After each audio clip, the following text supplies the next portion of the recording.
Tackling gangs after SOE ends. The Fourth Estate Express editorial finally praises the Kamla Persad Bissessar UNC government in an editorial. The Country Policy and Information Note, CPN, of the United Kingdom government does not add much new information about gangs in Trinidad and Tobago. Nonetheless, it is an excellent summary of such reports, which go back nearly 3 decades to the 1997 study headed by the late Professor Selwyn Ryan, Behind the Bridge. What the CPN highlights is the failure of past administrations to come to grips with the gang problem. Quoting British newspaper The Telegraph, the report noted, bands would attract their own groups of rival followers, nicknamed Bad Johns, who would fight with cutlasses and cudgels. They soon morphed into mini-mafias, with businesses paying them protection money and politicians using them as street muscle and vote mobilizers.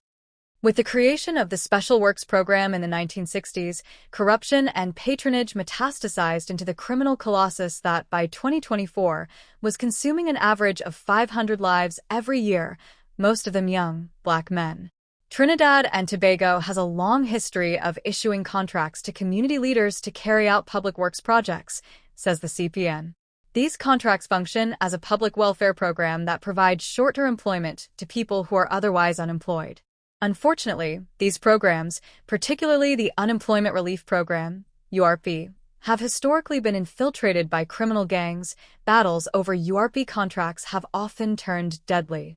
In that light, the Kamla Persad Bissessar administration was right to shutter the URP and CPEP as the first phase in reducing TNT's world record homicide rate.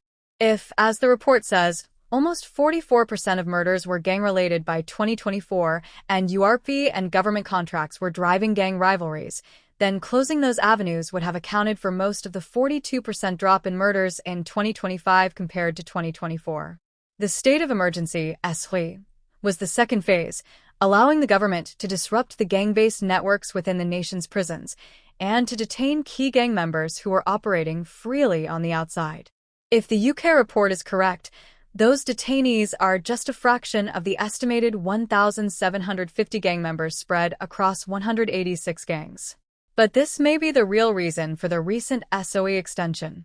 As this newspaper has already noted, the murder rate for 2026 has drawn level or slightly ahead of the rate for 2025. This suggests the SOE has lost its usefulness as a crime reduction measure. However, the government now faces a problem. If the detention of gang members is the main reason for the reduction in murders, then the only way to keep the homicide rate down is to keep the gang members incarcerated. That means building cases against them that will stand up in court.